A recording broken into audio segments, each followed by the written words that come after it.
The interview, a loud metallic crunching noise echoing in the distance, causes my eyes to flutter open. I groggily look around the room, feeling a bit nervous. I hope no one saw that. I think quietly to myself, looking around, guessing, more like hoping that I hadn't dozed off for more than a split second. I better not have drooled either, I think. I took my fingers and felt around the corners of my mouth for any residue. None found. Phew, I am safe on that front. I continue to take in the room and its warm, calm, and serene atmosphere. It was no wonder I fell asleep just closing my eyes for a millisecond. How could I not? Add in the trickling of a waterfall behind the plushy chair I find myself sitting in, and the whole office has this unexplainable tranquility to it. Collecting myself, I see a woman slide out from behind a sizable all-white marble desk at the head of the room. She looks like an angel, a tall, blonde, stunningly beautiful angel. Hair flutters down past her shoulders as she strides over, rocking an all-white pantsuit. Her heels clack against the marble floor. Her lapis lazuli-colored eyes locked in on me as she sleekly approached. My panic rose, and my body temperature flared. I shuddered. Oh no, she saw me sleeping. I am in trouble now. She stopped a few feet in front of me. Mr. St. Pierre will see you now, she says in a delicate, soft voice. Please follow me, she adds, whipping around like a soldier doing an about face. I get up and follow her through a door and down a hallway to another door. The woman opens it and signals me to enter with a gesture of her hand. I obey, entering the office. She closes the door behind me. I hear the clacks of heels once more as she walks away. I turn, processing the office that I find myself in. It's enormous, at least the size of a living room, if not a whole house. Its ambiance also adds to the feeling of being larger. Marble flooring wall to wall just seemed to meld into the walls themselves as they were painted an unbelievable white shade. They must have to repaint every other week to keep them that vibrant. The furniture is also pristine white, from the Corinthian couch and chair to the desk. Just beyond the desk, the fourth wall is not actually a wall at all. It's a massive single pane of glass stretching the room's width, providing a remarkable view of the crystal blue sky on the other side of it. I notice the man sitting behind the desk. He stands, gesturing for me to approach and waving his hand to offer me a seat. He's still on the phone but quickly hangs up as I approach. Mr. Willis, please take a seat, he says, extending his hand. I shake it firmly, as I have been taught. It's nice to meet you, Mr. St. Pierre, I address him. He again motions toward the chair, and I sit down. However, as I sit, I jump back out of the seat. Another loud pop and bang followed by screaming voices as my head swiveled around, searching for their origins. Oh, don't worry about that. It's just some construction on the floor below, Mr. St. Pierre says, only slightly easing me. My heart still pounds, but I guess that could be the combination of the jump fright and just my general overall nervousness. Thank you for taking the time to come in, he continued. No, thank you, sir, for taking the time to consider me. In my head, though, I know that I am not at all ready for this. I haven't done enough in my life to be qualified for this move. Well, as you know, I am Mr. Peter Street Pierre, Director of Human Resources. So I guess we can start with the normal type of questions. Please, do try to answer them as honestly as possible. I nod. So then, tell me a little about yourself. I pause to gather my thoughts briefly as I see that he opens a file. Of course, we have to start with the question I hate the most. How can you adequately sum up your life and existence in a few short sentences? It's impossible, but I have to try anyway. Well, I start. I grew up in California. After graduating, I went to the Army and served 3 years before getting out to pursue an education so I could join the FBI. Sadly, though, before I could, I sustained an injury that excluded me from passing their physical. So I've had to readjust my goals from time to time. Just trying to find my calling now. I always wanted to help people, so that's kind of what's driving me now. Okay, wow. So Army to FBI, those are some adrenaline-filled jobs there. You're not an adrenaline seeker by trade, are you? He asks with a smirk. No, just wanted to help people. That's why I wanted to be in the FBI. Serve justice for those who couldn't. The army was just till I figured that part out. Again, I hear the disturbing noises from outside. It sounds like they are smashing metal together and grinding it. Understood, Mr. St. Pierre continues, without skipping a beat at the noise like it's not even there. You've wanted to help people and be a good person, but looking at your previous experience, it doesn't seem like this was your area of expertise. Did you do anything extracurricular then? Like volunteer organizations, neighborhood outreach, or church organizations? Something a little more directly involved with helping others? I half expected a question like this to come my way. Nothing about what I've done so far in life would suggest I want to help others. I don't really have a concrete answer. I am definitely not ready for this, but I will give the best answer I can. That's all I can do now. I am in it too deep. Before I can answer, though, more shouts and yells are coming from the floor below, throwing me off again. I can hear the work crew screaming and shouting, then a faint noise like a saw cutting through metal. What in the world could they be working on down there? This whole situation is a little weird. To be interviewing with a full-on construction crew just a floor below. Hopefully the bottom doesn't come crashing down, like my interview feels that it is. I start to answer after collecting myself. Well, after having bounced around a little, trying to find my path, and taking some small detours along the way, admittedly, I just got to thinking about it.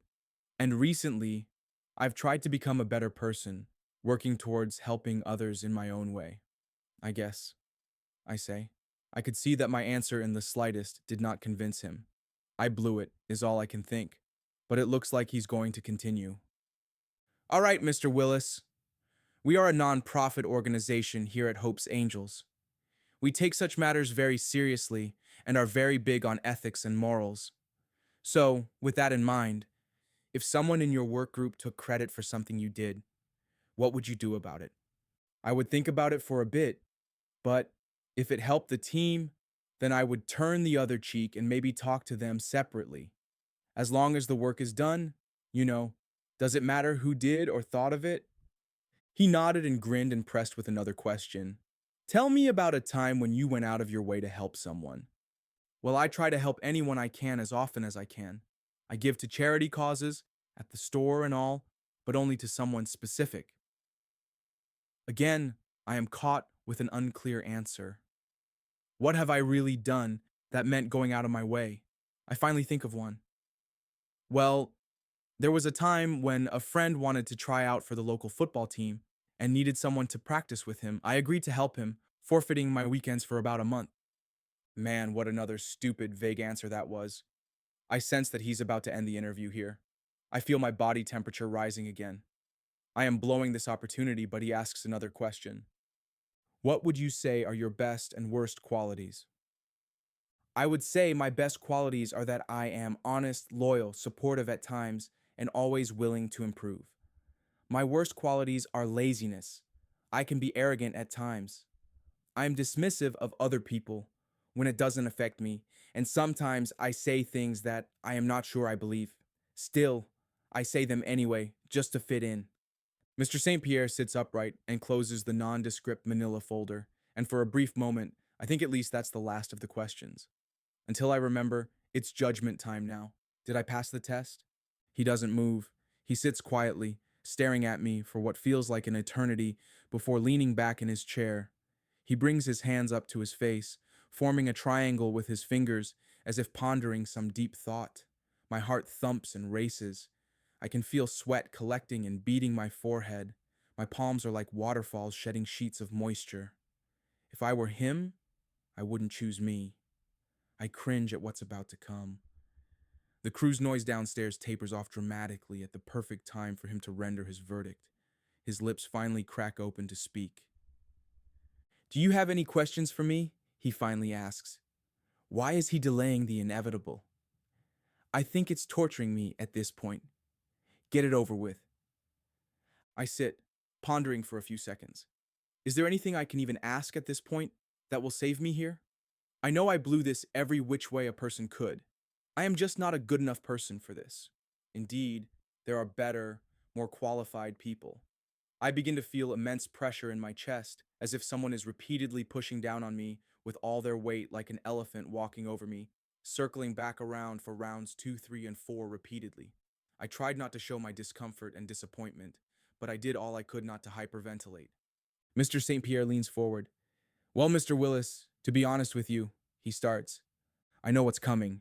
Rejection of the highest order. I don't feel that you are ready for this next stage at this particular moment. He continued, I think you are just missing some experience. You're on the right track, however. I like you. I think you have some potential from now on to be better suited for your next step.